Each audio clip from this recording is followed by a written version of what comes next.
Hey everyone, welcome back to Corporate Decoder, the place where we take apart those confusing corporate reports. Today, we're diving into Denison Mines Corp's annual report. Will we find a uranium empire or a radioactive mess? Let's dig in. So, Denison Mines is all about uranium, which is used in nuclear power. This report gives us a peek into their past year, what they own, how they're performing financially, and what risks they see ahead. In short, we will check their financials to find out what the real numbers are and why it matters. First things first, this is a Form 40F, which is what foreign companies use to file their annual reports with the US Securities and Exchange Commission, or SEC.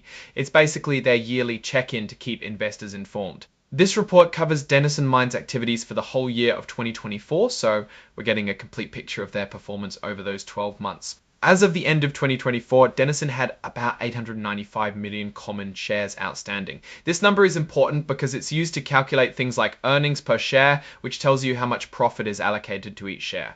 The report also includes a bunch of other documents like the annual information form and the audited financial statements. These give more details about the company's operations and financial health. We will touch on them.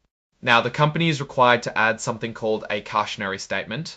Basically, it's a disclaimer saying that anything they predict about the future might not actually happen. These statements are based on current beliefs, but a lot can change. Keep in mind that all the dollar amounts in the report are in Canadian dollars, unless specifically stated otherwise. So if you're comparing to a US company, make sure you convert the numbers first. The Chief Executive Officer and Chief Financial Officer have to sign off on the report, certifying that the information is accurate and that the company has proper controls in place. It's like them saying, "We swear this is all true and we're running things responsibly." The company's accounting firm, KPMG, also audited their financial reporting. This means they checked everything to make sure it's accurate and follows accounting rules. The audit committee has 3 members, including Patricia Volker, who is the chair. This committee is responsible for overseeing the company's financial reporting and making sure everything is done correctly. Here is a quick look at how much they paid their accountants. In 2024, the company paid around $585,000 Canadian for audit services. This covers the audit of their financial statements and related work. They also paid about $99,000 Canadian for tax-related services, which includes things like tax planning and compliance.